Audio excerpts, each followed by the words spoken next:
زۆر زۆر ئاگدار بێ، ئەبێ زۆر وریا بێ. تۆ ناڵێ من موحیدم، تۆ ناڵێ من باوەڕم بەخوا هەیە، باوەڕم بە پێغەمبەری خوا هەیە. ئیتر ئەم شتە پڕوپوچانە چییە؟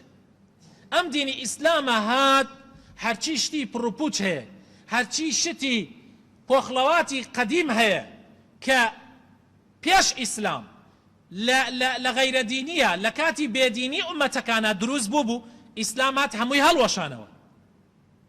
هەندێک کەسێ یعنی زۆر مەسائل هەیە کە ئیسلامات هەمووی هەڵوەشانەوە. بۆ نمونە ئەتێ بڕۆی بە سەفەر، باس سەفەرەکە کەیت لە یەک ناکایە مناڵێکت لە ماڵە ئەپژمێ،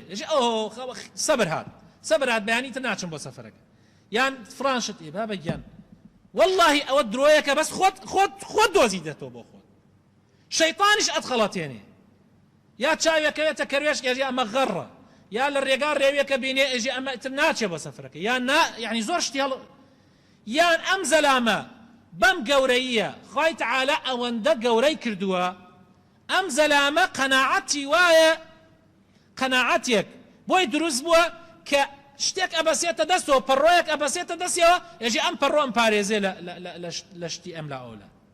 لا حول ولا قوة إلا بالله.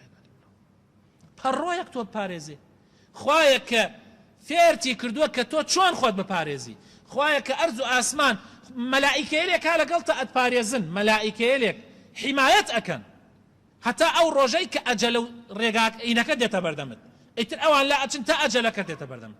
یعنی تۆ خوای تەعالە مەلائیکەیەکی دانا حیمایەت بێ، والله سەیرە و عجيبة أمتي پێغەمبەر بن عينا بیرو باوەڕەکەی قەدیمیان هەبێ کە پێش پێغەمبەر هاتووێ.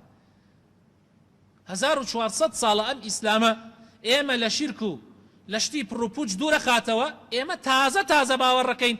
کابرا ئەڕۆیتە لایەکی ئێژێ وەڵڵا ئەمە دوعایەکت بۆ ئەەکەم دڵیاوە کچێکۆ حەزەکە بۆی بێ باوکی ڕازی نابێ، باوکی کچەکە ڕازی نابێ، ئیتر ڕێگا نابێنێ ئەیگرێتە بەر، ساحر نامێنێ ئەیگرێتە، ئەمە کوڕە مسلمانەکە بوو، ئەمە تا دوێنێ ئەهات بۆ مزگەوت، ڕێگا نامێنێ ئەیگرێتە بەر تاوەکو دوعایە بکە، نوشتەیە بکە، على ئەساس ناوی نا دوعا، خۆی درۆیە، ئەمە نوشتەیە و سحرە و جادووە، ناوی نا دوعا بیکات تا بڕە بیداتە دەزویرانەکەی بیکاتە ناو گڵاسی ئاوا و دەریکا بیداتە باوکی تا باوکی ڕازی بێ یا براکەی ڕازی بێ. لا حول ولا قوة إلا بالله. ئەمە کابرا مسلمانەکە بوو، ئەمە گەنجە مسلمانەکە بوو کە تا دوێنێ ئیدعای ئەوەیە کرد ئەم بسلمانە موحیدە.